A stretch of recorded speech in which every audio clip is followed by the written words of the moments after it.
Bonjour à tous et bienvenue dans cette nouvelle vidéo. Alors aujourd'hui on se retrouve pour une vidéo recette crash test parce qu'on va essayer de faire un pudding vegan au chocolat et ça j'ai encore jamais testé.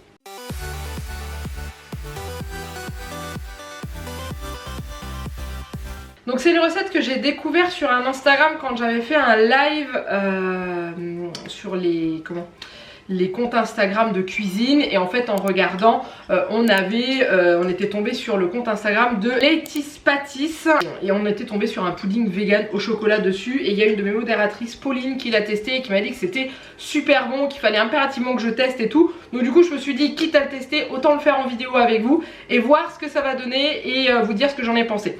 Donc du coup j'ai noté la recette sur mon cahier, je vous mets l'Instagram de elle doit s'appeler Laetitia je pense en dessous de la vidéo, et carrément le lien du post avec la photo. Je crois qu'elle tient d'un autre Instagram la recette. Mais voilà, donc on est parti. Donc il nous faut pas mal de choses. Je vais utiliser pour la première fois de l'agar-agar, j'en ai encore jamais utilisé. J'espère que ça va bien se passer.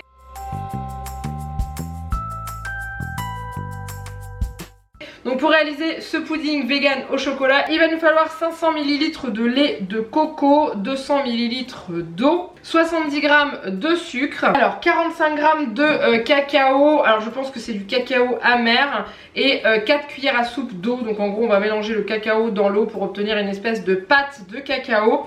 Il faudra également 120 g de chocolat noir, donc j'en ai pris deux, je pense que j'ai assez là-dedans mais j'ai pris une deuxième plaquette au cas où. Et ensuite il faudra une cuillère à café d'agar-agar et une cuillère à soupe d'eau pour pouvoir le diluer dedans, parce que d'après ce qui est marqué à l'arrière, donc ça se mélange dans un petit peu de préparation froide et ensuite il faut le faire chauffer, porter à ébullition pendant 2 minutes. Donc voilà, c'est ce qui est marqué dans sa recette aussi. Donc on est parti, j'ai prévu la balance, j'ai prévu également un petit saladier, je sais pas si ça va me servir ça, la casserole pour pouvoir faire chauffer le mélange, et elle réalise ça en forme de dôme, donc avec un moule à bûche. Donc j'ai un moule à bûche à la maison. Si vous en avez pas, je pense que ça peut très bien fonctionner dans un moule à cake. Je vous conseille de le chemiser avec soit du papier sulfurisé, soit du papier rhodoïde, soit comme moi avec du bricolé, c'est-à-dire ça c'est une feuille de pochette plastique neuve que j'ai lavée et que du coup qui rentre pile dans mon moule, ce qui va permettre un démoulage facile et d'avoir quelque chose de très propre. Voilà, donc c'est ce qu'elle fait elle sur son compte Instagram, c'est ce qu'elle dit avoir fait. Donc je vais suivre ses conseils et on est parti.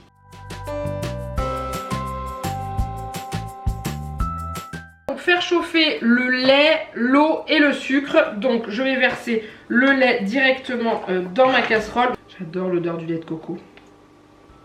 Ensuite les 200 ml d'eau.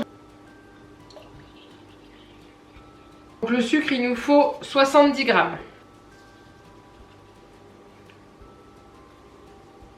Impeccable, je mélange. Et je vais mettre tout ça à chauffer.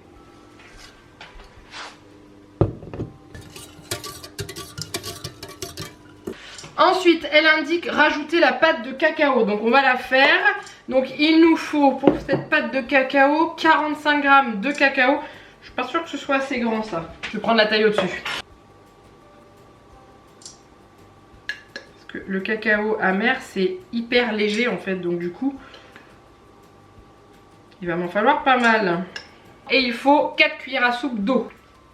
Donc ça c'est toujours ma fameuse cuillère à soupe doseuse que j'ai eu avec ma première machine à pain que je n'ai plus malheureusement. 1, 2, 3 et 4. Et je mélange jusqu'à ce que ça forme une pâte. Donc voilà, j'ai une espèce de pâte, mi-pâte, mi-poudre. Ok, donc je vais en profiter pour peser également le chocolat, puisqu'il faut que j'ajoute la pâte de cacao, puis ensuite le chocolat et faire fondre tout ça. Il me faut 120 g de chocolat, j'ai 113.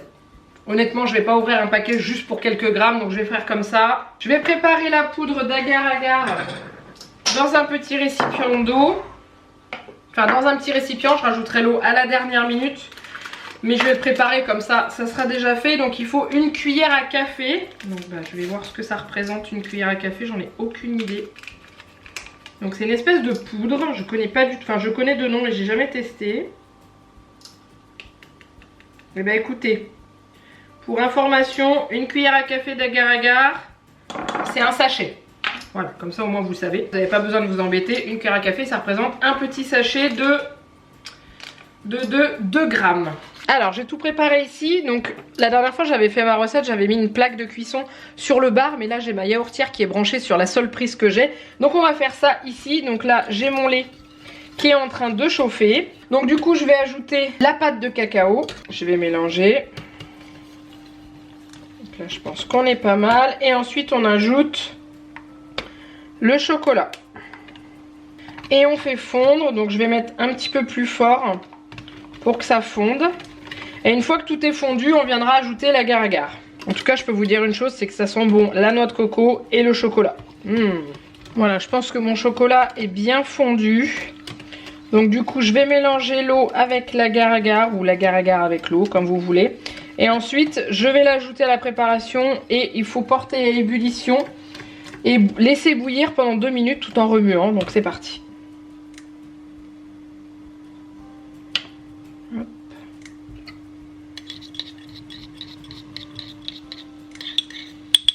Donc là c'est en train de bouillir, donc on y va.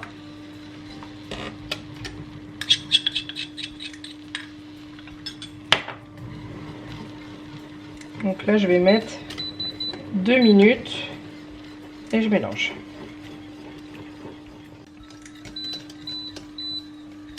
Voilà, ça fait 2 minutes, donc du coup je vais le retirer du feu et on va verser ça dans le moule. Voilà. C'est chaud, c'est prêt. Ça sent très bon. Ce que je vais faire, c'est que je vais goûter parce que je suis curieuse du goût. Donc je vais le goûter chaud. On verra ce que ça donne froid après.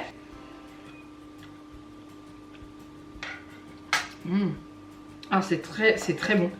C'est chocolaté. On sent le lait de coco. Mais c'est vraiment très très bon. Honnêtement, c'est très très bon. J'ai hâte de goûter ça froid. Et je pense que Juliette va aimer parce qu'on sent vraiment le goût du chocolat. Je prends mon moule à bûche. Je le ferme bien pour éviter que ça coule de partout. Ça me fait un peu peur parce que en fait c'est un moule qui se défait comme ça. Donc j'ai peur c'est que ce soit pas suffisamment serré et que ça s'ouvre. Donc ça me fait un peu peur mais j'ai peur que ça coule. Ouais, il y a un espace. Alors ce que je vais faire c'est que je vais mettre du film alimentaire sur les côtés pour éviter que ça dégouline et je mettrai ça après pour que ce soit que ce soit lisse au dessus. Voilà, donc je l'ai collé dans mon moule.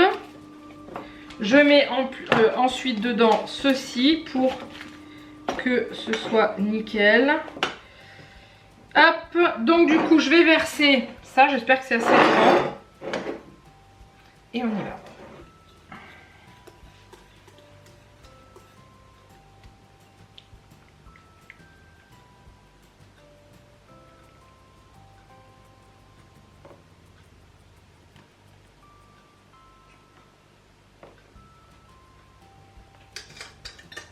Ben, tout juste la taille, hein. Hop. Donc c'est parfait. Donc après elle dit dans sa recette de le mettre pendant 3 à 4 heures au réfrigérateur pour que ça refroidisse et que ça fige. Elle conseille même de le laisser la nuit. Donc je vais voir moi en fin de journée ce que ça donne. Si je vois que c'est pas suffisamment pris, je ne prendrai pas le risque, je le laisserai la nuit entière et je vous retrouverai le lendemain pour vous montrer ce que ça donne. Là de toute façon c'est très chaud, donc je ne vais pas le mettre au réfrigérateur tout de suite parce que c'est un peu bête de mettre quelque chose de très chaud au frigo. Donc je vais le laisser refroidir déjà pendant une bonne heure à température ambiante et ensuite le passer au frigo. Et puis je verrai, mais en tout cas j'ai hâte de goûter. Par contre je ferais bien péter les petites bulles parce que je sais pas si vous voyez mais il y a des petites bulles en haut là. Voilà, histoire que ce soit tout lisse. Enfin ça sera lisse en dessous, oui. En tout cas, le peu que j'ai goûté déjà c'est très très bon. Je pense que Juliette va aimer parce qu'elle aime beaucoup tout ce qui est fort en chocolat. Et honnêtement le goût est très prononcé étant donné qu'on met du cacao amer et du chocolat noir et qu'il y a très peu de sucre dedans parce qu'il n'y a que 70 grammes de sucre. Et clairement 70 grammes de sucre pour tout ça, c'est pas beaucoup dans le sens où d'habitude on est plus habitué à 150-200 grammes pour ce genre de préparation. Ça je pense que c'est réalisable avec du lait classique plutôt que du lait de coco. Mais voilà, là j'ai voulu vraiment faire la recette et clairement je suis pour l'instant pas déçue. Donc ça au frais et je vous retrouve soit cet après-midi dans quelques heures, soit demain avec le résultat final et je le démoulerai avec vous. Alors je l'ai sorti du frigo, ça a l'air d'être pris. Donc du coup je vais tenter de le démouler. Ça fait bien presque 6 heures que c'est dans le réfrigérateur. Donc on va voir pour démouler ça. Donc déjà je vais enlever le plastique. Et je voudrais faire sauter ça sur le côté. Je suis pas sûre que ce soit... Ah si, ça a l'air d'être pris hein. Regardez. On va voir l'autre côté. Si, ça m'a l'air d'être bien pris. Par contre, comment le faire tomber là-dessus sans que ça se casse, je sais pas trop. Alors cette plaque-là, elle fait pile poil la taille du moule à bûche. C'est tombé. Du coup, j'enlève le bloc là. Et c'est pas mal du tout. Ah, il y a juste un côté où ça a été un peu... Voilà ce que ça donne. Ça a l'air d'être plutôt sympa. Je vais le remettre au frais. Oh, quoique, je vais goûter. Hein. Je vais le goûter tout de suite et je vais vous dire ce que j'en pense. J'ai un peu peur du découpage. C'est très satisfaisant. Ça se découpe très très bien. J'ai une petite spatule coudée comme ça. Je vais essayer de le prendre en dessous.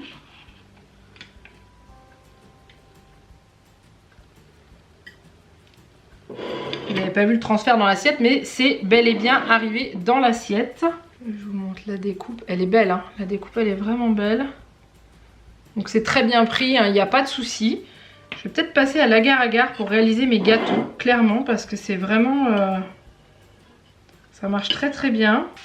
Alors on y va. Verdict, est-ce que c'est aussi bon froid que chaud?